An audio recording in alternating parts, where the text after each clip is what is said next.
Премиерот не негира дека во групата поддржувачи за градењето на црквата имало активисти на ВМРО ДПМНЕ, но вели нивниот собир бил спонтан и немало организација. Мислам дека се работи за проект на Мирослав Грчев, кој што е директно против сите проекти на владата. Тој е член на СДСМ, беше градоначалник на Центар на времето од СДСМ и тој се спротивставува на секој проект кој што го прави владата и кој што ќе го промовира владата и се обидува во вакви времења на избори да му помогне на СДСМ. Тоа е моје лично мислење, не мора да е така, но јас сум длабоко убеден во тоа. Мирослав Грчев негира дека стои зад протестите на студентите.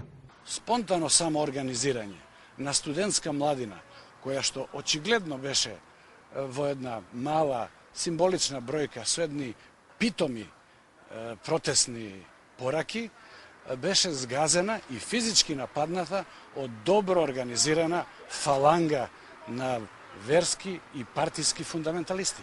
Грчев додава дека државата не треба да гради цркви и нема право да се меша во црквените работи. Вели во членот 19 на македонскиот устав јасно стои дека црквата е одвоена од државата. Реагираше и СДСМ, велат во толпата што ги нападнала студентите имало и припадници на личното обезбедување на премиерот Груевски и побараа оставка од министерката Јанкуловска. Денес на Македонија се случи фашизам во режија на Груевски и ВМРО ДПМНЕ.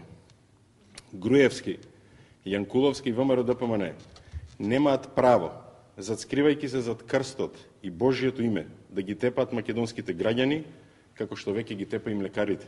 Собирањето на студентите беше најавено кај властите, додека собирањето на луѓето кои бараат изградба на црква на плоштадот можеше да се насети преку еден блок, каде се спомнува можноста за контрапротест.